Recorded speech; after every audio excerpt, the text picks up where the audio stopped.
অর্থাৎ এই রাজ্যে যে নারী নিরাপত্তা নেই, মানুষের গণতান্ত্রিক অধিকার নেই, তা কার্যত মুখ্যমন্ত্রী স্পষ্ট করে দিয়েছেন এবং নিজের অপদার্থতা প্রমাণ করেছেন। এই অপদার্থ মুখ্যমন্ত্রীর পদত্যাগ বারবার সবাই চাচ্ছেন। তাহলে পুলিশ মন্ত্রিত্ব বা মুখ্যমন্ত্রিত্ব ছেড়ে দিয়ে যেভাবে নাচে ওনার আগ্রহ প্রকাশ করেছেন, নৃত্যশিল্পে মন দিন।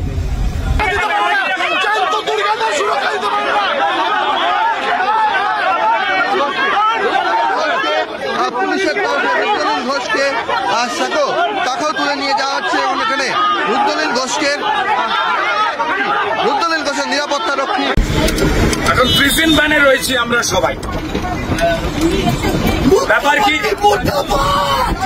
দুর্গাপুরে যে অমানবিক ঘটনা ঘটেছে ছাত্রীটির সঙ্গে, সেই বিষয়ে মুখ্যমন্ত্রী যে বলেছিলেন মেয়েদের রাত্রিবেলা বেরোনো উচিত নয় এবং দুর্গাপুরের ওই ছাত্রীটির ব্যাপারে মিথ্যে কথা বলেছিলেন স্বয়ং মুখ্যমন্ত্রী যে 12টার পর নাকি মেয়েটি বেরিয়েছিল। আসলে কলেজ থেকে মেয়েটি বেরিয়েছিল খাবার খেতে তার বন্ধুর সঙ্গে 8টার সময়।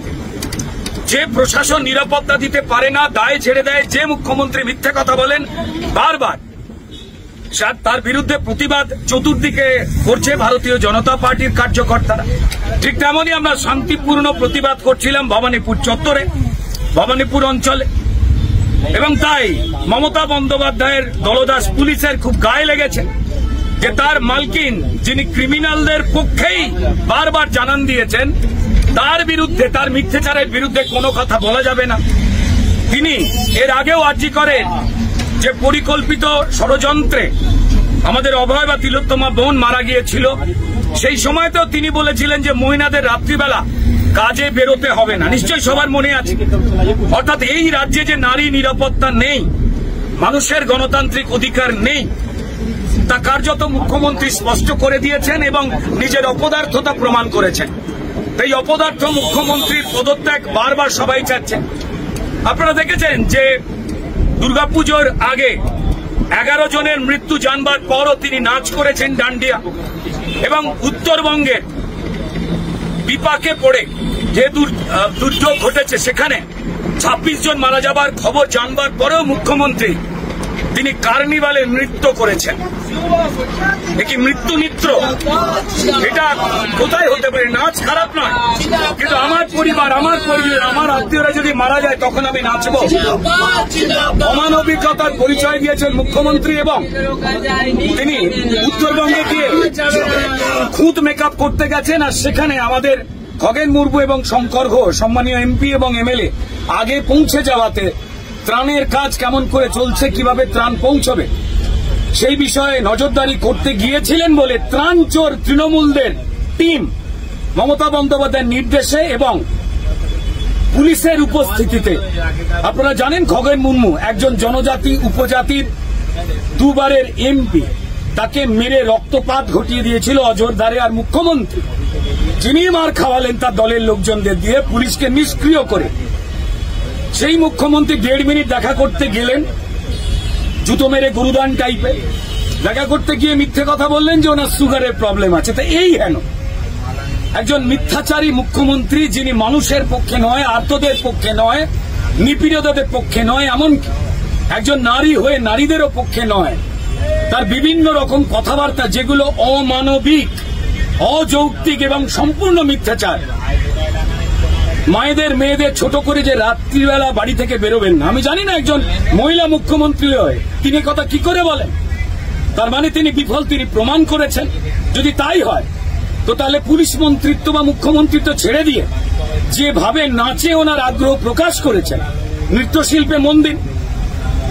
আমরা তার অপদার্থতা নিয়ে, তার জঙ্গল রাজ নিয়ে, ক্রিমিনালদের পোষণ করা নিয়ে, এবং যে শেখ বাবুরা, যে 3 জন শেখ বাবু ধরা পড়েছেন দুর্গাপুরে, তারপরেও আরো কিছু লোক মিসিং, তার বিরুদ্ধে যখন প্রতিবাদ জানাচ্ছি, যেটা ভারতীয় গণতন্ত্রের কাজ, বিরোধীদের কাজ, তখন আমাদের কার্যকর্তাদের মারধর করে অদ্ভুতভাবে এই প্রিজন ভ্যানে তোলা হলো। এই রাজ্যের চোরকে মমতা বন্দ্যোপাধ্যায় জেলে পড়েন না, কারণ তারা তাদের ভোট চুরিতে সাহায্য করে। সামনে এসআইআর, মৃতদেহ ভোট, ভুয়ো ভোট কাটা যাবে, এটা জানতে পেরে তিনি পায় মস্তিষ্কের নিয়ন্ত্রণ রাখতে পারছেন না। ফলত ভারতীয় জনতা পার্টির কার্যকর্তাদের মারছেন, ধরছেন, জেলে পুরছেন, কারণ জেলেতে তিনি ক্রিমিনালদের পুড়তে ভালোবাসেন না।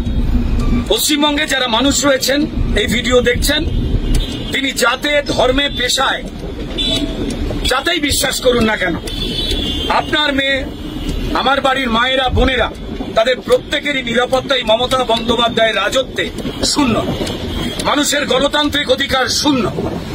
তো তাই আপনারা অত্যন্ত কড়াভাবে নিজেদের একটু চিন্তা করে নিন যে কোন রাজত্বে আমরা রয়েছি। প্রিজন ভ্যানে আমরা সবাই। অপরাধ কি? দুর্গাপুরে একজন ছাত্রীর এই অবস্থা হলো। বারবার যা হয়েছে, কসবা কলেজে যখন ঘটনা ঘটেছিল, তৃণমূলের ছাত্র পরিষদের নেতারা এই ঘটনা ঘটিয়েছিল, তখন তৃণমূলের নেতা মদন মিত্র বলেছিলেন ঠিক মমতা বন্দ্যোপাধ্যায় সুরে যে মেয়েটির অত রাতে কলেজে যাওয়ার উচিত ছিল না। সব দোষ মেয়েদের, সব দোষ মানুষের। তৃণমূল যা করে চলেছে সেটাকে সমর্থন করতে হবে, না হলেই ক্রিমিনাল বাইরে, আর যে কোনো সুস্থ মানুষ তারা হয় এই প্রিজন ভ্যানে, নয় জেলে। ভারত মাতা কি জয়!